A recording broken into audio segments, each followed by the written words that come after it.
સરકારે crude oil પર windfall tax વધુ ઘટાડો, 1 જૂનથી નવા સુધારા લાગુ. સરકારે પેટ્રોલિયમ ક્રૂડ પર લાગુ વિન્ડફોલ ટેક્સમાં વધુ ઘટાડો કર્યો છે. 1 જૂનથી પેટ્રોલિયમ ક્રૂડ પર વિન્ડફોલ ટેક્સ ₹5,700થી ઘટાડી ₹5,200 પ્રતિ મેટ્રિક ટન કરવામાં આવ્યો છે. સરકારે આ અંગે 31 મેના રોજ નોટિફિકેશન જારી કર્યું છે. સરકાર દર 2 અઠવાડિયે વિન્ડફોલ ટેક્સ એડજસ્ટ કરે છે.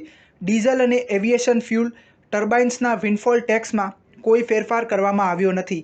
તે શૂન્ય જ રહેશે. આ પહેલા 16 મેના રોજ સરકારે પેટ્રોલિયમ ક્રૂડ પર વિન્ડફોલ ટેક્સમાં ઘટાડો કર્યો હતો.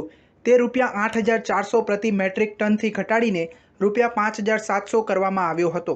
અગાઉ તે ₹9,600થી ઘટાડીને ₹8,400 પ્રતિ મેટ્રિક ટન કરવામાં આવ્યો હતો.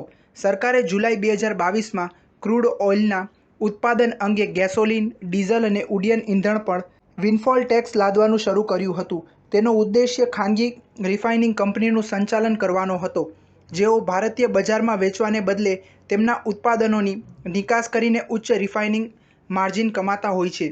ભારતે જુલાઈ 2022માં ક્રૂડ ઓઇલના ઉત્પાદન અને ગેસોલિન, ડીઝલ અને ઉડ્ડયન ઇંધણની નિકાસ પર કર લાદવાની શરૂઆત કરી હતી, જેથી ખાનગી રિફાઇનર્સનું નિયમન કરી શકાય કે જેઓ મજબૂત રિફાઇનિંગ માર્જિનથી લાભ મેળવવા માટે સ્થાનિક સ્તરે ઇંધણને વિદેશમાં વેચવા માંગે છે.